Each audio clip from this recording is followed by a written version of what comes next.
Ladies and gentlemen, Neil Prem.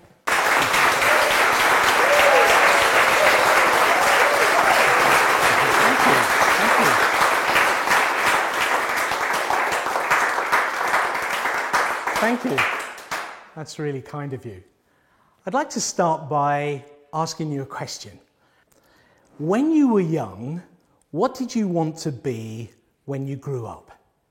Can you remember? Are you actually doing it? Well, a few weeks ago, I was on an online workshop with Seth Godin, you know, the marketing guy, and he asked us this question, and it really got me thinking. And the trouble was for me was there was never one thing that I wanted to do. But at different times in my life and according to what I was interested in, shaped the ideas of what I wanted to do. And I remember when I was at junior school, I wanted to play cricket for England. And of course, everybody does, don't they? Until I faced my first ball, and then I realised I needed a career change. Then when I was in high school, I got the chance to take up drama. And when I landed my first kind of leading role and I found myself on the stage and in the spotlight, I just thought, oh my goodness, I was born to be an actor. But then when I was about 15, I started my first high-tech business. We washed cars and we cut lawns. And I had more money than anyone else in school, and I just thought, you know, I want to be an entrepreneur. But it really wasn't until I was about 25 and my wife and I were training to be missionaries did I actually discover my calling and decide what it was that I wanted to be. And what I really wanted to do, and have done ever since, was to be a teacher. Not necessarily in a schoolroom, but to help leaders, change makers, and entrepreneurs discover their calling, their purpose, the work that they're meant to do, and to help them make their ideas happen. And for 20 years, maybe even more, I poured all of my time, my talent, and my energy into this, and often at the expense of other things. And then one day, about 6.5 years ago, I keeled over and had the first of a number of strokes. And I was paralyzed, couldn't speak, and I thought my life was over. And at that point, at one of the lowest points in my life, I realized I needed more than a career. I needed a life. But what does that even mean? What does an abundant life look like? What does it mean to feel alive? To follow your dreams and passions, to get to the end of your life with zero regrets? Where would you even start to make that happen? Well, they say when the student's ready, the teacher appears. And I found this book by the late, great Stephen Covey called The Eighth Habit. And in that book, he offers that there are 4 unique purposes to life. And he says, the purpose of life is to live, to love, to learn, and to leave a legacy. And as I've looked at that, and I've talked to friends about that, I can't help feeling that's what we all really want. We want to live. We want a life of meaning. We want to wake up each day and when we walk out the house knowing that what we're about to do matters. But more than that, we want to know that we matter. We want a life of purpose and adventure. We want a goal. We want something that we can pour our time and talent and energy into and know that everything we do is taking us in that direction. But we want more than to live. We want to love. We want to live a life of connection, to journey and do life with others, to be seen, heard, accepted, and dare I say, celebrated by other people. But then we want to learn, we want to grow, we want to be the best that we can do, we want to set goals and we want to achieve them. And I know from talking to all of you in this room, you want to make a contribution. You want to know that as a result of you being here on earth, this world is a better for you having been here. And this is the life that we want and that's available to us. But I know there are many times in our life when we find ourselves at a crossroads and we're stuck, we feel overwhelmed, and we have absolutely no idea about what it is that we should do. But the one thing that we do know is what we're doing and the path we're walking on just isn't working for us anymore. And over the years, and working with clients, I've come to the realization there are at least 7 turning points in life that most of us will experience one or more of them at some point in our life. The first is purpose, when we're asking ourselves, who am I? What is it that I'm meant to do with my life? What are my gifts and talents? What is the work that I'm meant to do? And then there's the sense of direction, when we know that what we're doing and the path we're heading on isn't taking us in the direction of our dreams, but we're not too sure what it is we need to do to adjust. And then there's balance, when we're trying to balance the competing demands of family and work and community and all our passions and activities, and we're just exhausted all the time.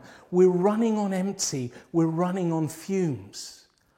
And then the fourth turning point is about meaning. Really classically in midlife, when we wake up one day and we look back over the last 20 years of our working life and we think, you know what, that wasn't what I thought it was going to be. And then we're worried, well, what's the next 20 years going to be like? Is it going to be as bad as the first? And we just don't know what to do about it, and it spins us into forms of crisis. But then there's the turning point of significance. When we've been successful in what we've done, but we begin to question, what's the lasting value? Have I made a difference? Have I left a legacy? Will I be remembered? Will I be missed? And then there's the turning point, crossroads and turning point of re-entry. When we've been working towards one purpose, maybe a career, and that naturally comes to an end, and then we step into this void. What do I now do? What's my purpose now? Do I have a purpose? And the last crossroads is the one that I call crisis, where we've been going on the wheel of life very successfully, and then something happens to knock us off, maybe redundancy, maybe illness, maybe a relational or financial breakdown. And then we're in this crisis and we lose sight of who we are and we begin to question our identity. But the thing I've discovered that with the passing of time and hindsight, these crossroads are in fact turning points when we had an opportunity to say yes to the life that we really want and is available to us, and all we had to do was align our heart and our head with that. But I've come to the realization that the primary reason that we're stuck at crossroads, we're feeling overwhelmed and we don't know what to do, is because there's a disconnect between what it is that we really want and what it is that we believe is possible and that we deserve. The heart whispers to us, this is the work you're meant to do. When our head lies down on the pillow, we hear this quiet voice that speaks to us in dreams, saying this is what you were born to do. But in the cold light of day, the mind begins to say, you can't do that. Who are you to even think you could do that? It's not possible and it can't be done. But you know, the heart refuses to be silent. And no matter how much the mind tries to drown out those dreams and desires, the heart will keep saying, this is the way you need to walk in it.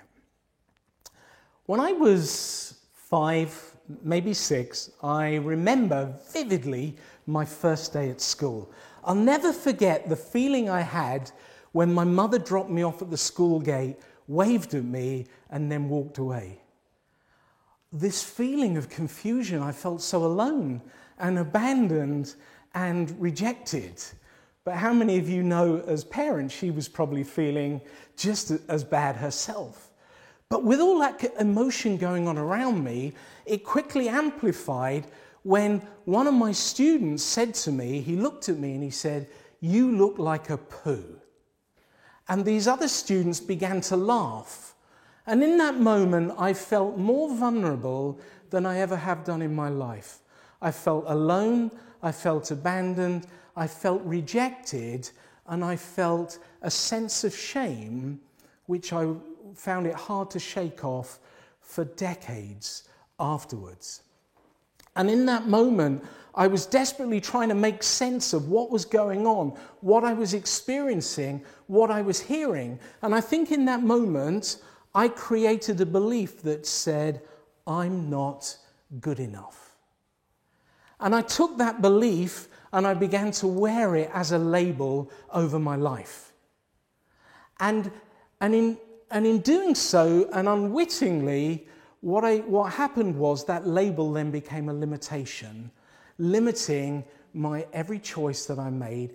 Every time I got to a major turning point in life, a major decision in life, and I wanted to pursue my dreams, my mind would say, but you're not good enough. You can't do this. It's not for you. And it held me back. And I know some of you know exactly what I'm talking about. But as I've discovered, and I want you to know, it is possible. It's not too late. You're not too old. You are enough. It took me 45 years to find that little boy again and to say to him, you are enough.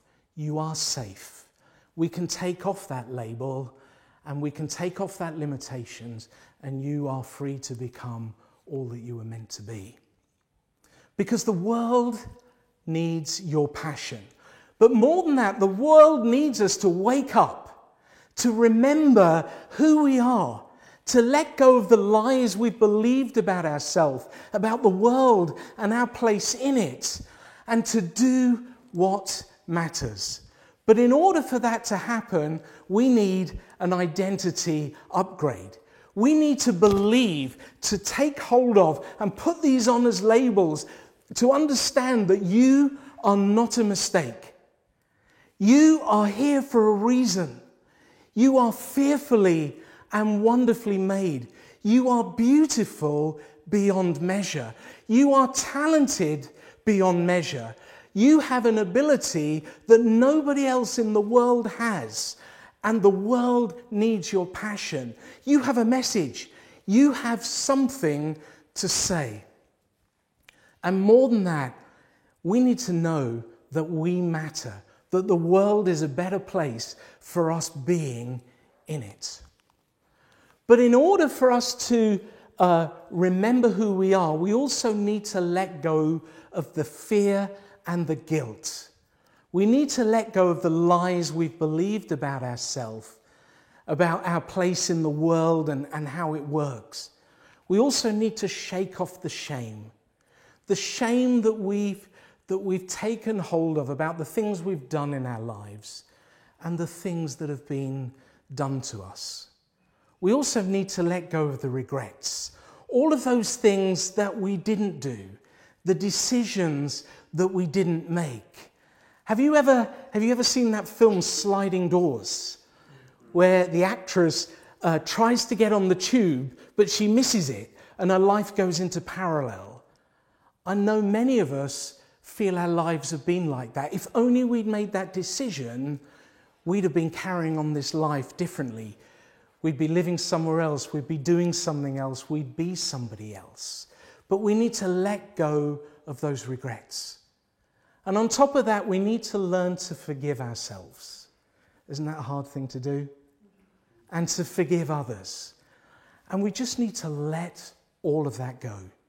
And having forgiven people, and more importantly ourselves, we need to take all of that pain, that fear, that guilt, that shame and regret, and we need to put it in a big heavy box, and we need to put a chain around it, and we need to go and throw it into the deepest lake we can find, build a fence around it, and put up a sign that says, no fishing. And then go home and break the fishing rod. So we need to remember who we are. We need to let go of the past, but then we need to connect with what matters most. There is something that matters more to you than anything else. And when you engage with it, it becomes like the roots of a tree. It draws up power and energy and nutrients, and it allows you to step into the fullness of your calling and your purpose and to be who you are. And when you engage with that thing that matters most to you, it becomes like a key that locks the door to the past and unlocks the door to the future and allows you to become your authentic self and allows you to do the work that you're meant to do. I'd like to end this time by telling you a little story. A few years ago, I had the privilege of meeting a young lady who's now one of my heroes. And she grew up in Spain, and she began to train in drama, and she trained at a conservatory, and she had a great career ahead of her as a professional actor. But as she grew up, she had seen what it was like for young people to be judged, to have labels put on them, to end up being isolated, socially isolated. And she decided that was the work she was meant to do. And she came to the UK, she trained at a master's level and began to explore things and had this great dream to set up a drama company that would work with socially isolated young people, people who were vulnerable, people with disabilities of all sorts. And she had this incredible dream. She had the talent for it. She had the energy for it. But when I met her, she was stuck at a crossroads saying, well, who am I? I'm just this young girl from Spain. Who am I to think that I can do it? I don't have the resources. Where's all this going to come from?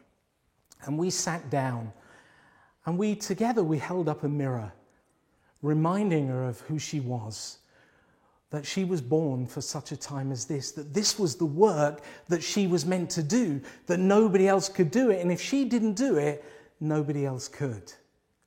And then we let go of the lies she believed about herself, that she couldn't do it, that as a woman from Spain, that this wasn't possible. And we began to just laugh and throw those away.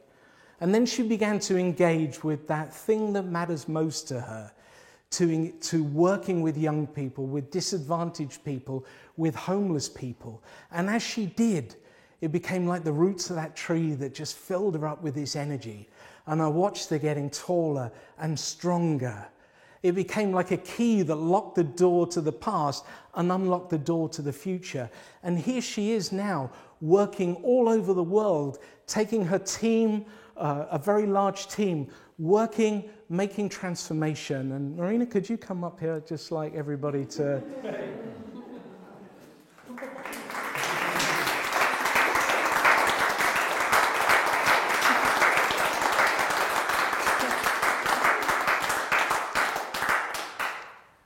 The world needs more heroes like Marina.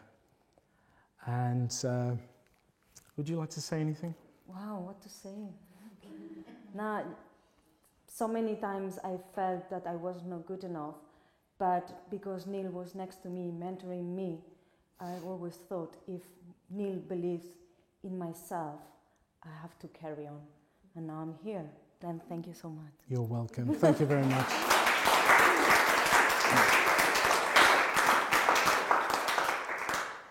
So I would just like to remind you that there is a gift you have. There is an ability you have that the world needs. And now is the time to stand up and to take your gift out into the world and do the work that you're meant to do. And if that means remembering who you are, letting go of the past and connecting with what matters most, then my encouragement to you is just go out and do it. Thank you very much.